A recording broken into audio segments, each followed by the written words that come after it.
Баршаңызға сәлем достар, менің каналыма қош келдіңіздер. Каналға тіркеліп, видеоға лайк басуды ұмытпаңыздар. Іштің шығуы әйелдердің ең басты проблемасы. Оны жоятын жолдың сан түрін іздейді.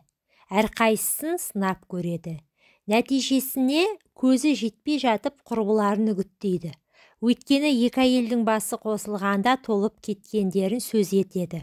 Арықтау үшін қандай әдісті қолданып жүргенін де жасырмайды. Десе де толықтық жасқа, генге, мінезге байланысты болады.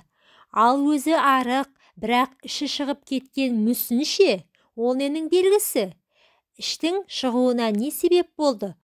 Бұл туралы білгіңіз келсе, менің видеомды соңына дейін қараңыздар. Іштің шығуына іштің бұлшық етінің әлсіздігі, зат алмасудың нашарлығы, жүріс-тұрыстың аздығы, дұрыс тамақтанбау, жас қозу, стресс, ұйқының бұзылуы себеп болады. Біздің бүгінгі көтеріп отырған тақырыбымыз өте маңызды.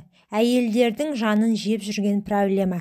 Бірақ ішті кетірудің медициналық та, косметикалық та, диеталық та түрін ұсынбаймыз. Кез келгеніміздің қолымыздан келетін, қалтамыз көтеретін, денсаулығымызды да, сұлулығымызды да пайдалы кеңестерге назарыңызды аудартамыз. Іштің бұлшық етінің әлсіздігі. Қарын май жиналатын орын емес. Оның жиналуына бұлшық етінің әлсіздігі, физикалық салмақтың жеткіліксіздігінен ішкі ағзалар төмен түседі.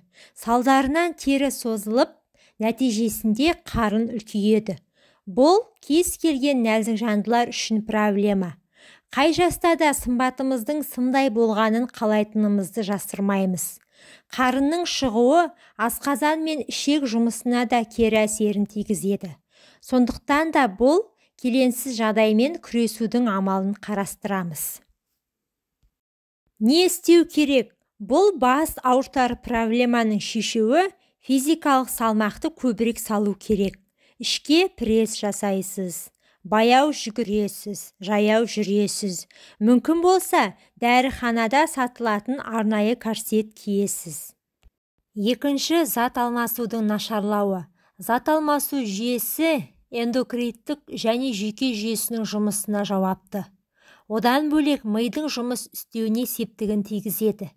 Егер сіздегі қалқанша безде немесе жүйкеңізде қандай да бір өзгеріс болса, онда дұрыс тамақтансаңыз да, диета ұстасаңыз да, тіпті жаттығу жасасаңыз да көмектесе алмайды. Аталған ағзаны емдемейінше ішіңіздің кішіремейтініне сенімді болыңыз. Не істеу керек? Егер қалқанша без ауруынан күмәніңіз болса, онда уақыт созбай дәрігердің қабылдауына жазылыңыз. Жүріс-тұрыстың аздығы. Байқасаңыздар, күн ұзақ бір орында отыратындардың, көлік жүргізетіндердің қарны шамадан артық өсіп кетеді. Қарынның үлкендігі соншалық тамақ ішіп жата қалатын жандарды елестететіні анық. Сондықтан да танымайтын адамның ойында ашкөз деген атты арқаламау үшін қозғалысты көбейтіңіз. Не істеу керек? Өте қарапайым. Ішті қалпына келтіру үшін сізге 7-10 күн жетеді. Таңертең ұйқыдан тұра салысымен 1 стакан жылы су ішіп 15-20 минут жаяу жүріңіз. Қарама-қарсы душ қабылдаңыз. Сосын ішке пресс жасап алып, 1 сағаттан соң таңғы асқа отырыңыз. Міне осы кеңесті үзбей, әрі уақытылы жүргізсеңіз, өзіңіз ойлаған сұлу мүсіннің иесі боласыз. Дұрыс тамақтанбау. Егер сіз тамақтану мәзіріңіздегі ыстық шоколад пен май жағылған тоқашты алып тастасаңыз, бірінші проблемаңыз шешіледі. Өйткені бұлай тамақтану ағзаның дұрыс жұмыс істеуіне кедергі келтіреді де нәтижесінде ішіңіз үлкейіп, денсаулығыңыз нашарлайды. Біздің дұрыс тамақтану дегеніміз майды, ақуыз бен көмірсуды дұрыс қабылдау. Тап осы сәйкестің сіздің дұрыс тамақтануыңызды айғақтайды. Егер сіз күш салып жұмыс істейтін болсаңыз, ақуызды азайтып, Есесіне май мен көмірсуды көбейту керек. Сондықтан да денсаулығыңыздың басты қаруы тамақ екенін ескерсек, оның дұрыс, уақытылы, әрі құнарлы болғанына да көңіл бөлуіңіз керек. Тамақтану мәзіріңізді май, ақуыз, көмірсу, дәрумендер мен минералды заттармен толықтырыңыз. Егер сізге дұрыс тамақтану кестесін құру қиындық тудырса, онда диетолог маманының көмегіне жүгініңіз. Жас қосу. Адам жыл сайын бір жас қосады. Тәніміз бен терімізде де өзгеріс болады. Жас ұлғайған сайын қалқанша бездің жұмысы нашарлайды. Әсіресе қимыл қозғалысы көп әйелдердің қуаты кемейді де қарны шыға бастайды. Одан бөлек климакс басталғанда да әйелдердің іші қатты өзгеріске ұшырайды. Бұл түсінікті жағдай. Етеккірдің үзілісі кейбір гормондардың бөлінуіне кері әсер етеді.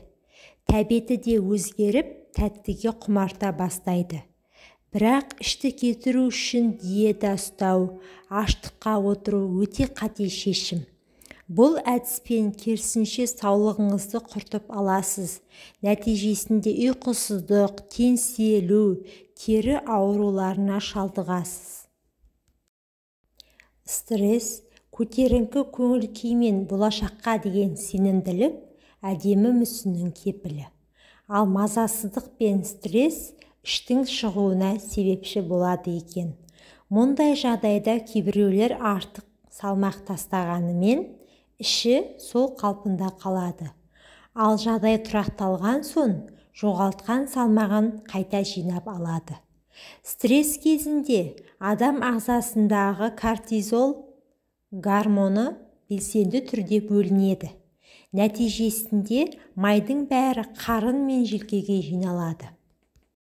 Ұйқының бұзылуы, ұйқының қанбауы мен көп ұйықтау салмақтың артуына, әрі іштің шығуына ықпал етеді. Дені сау адам 8 сағат ұйықтау керек.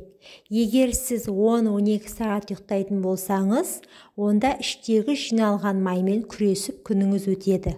Ал 4-5 сағаттық ұйқы ол стресске шалдықтырады екен. Сондықтан да ғалымдардың ең тиімді деп тапқан 8 сағаттық ұйқысын қанағат етіп, саулығыңызды сақтауға кеңес береміз.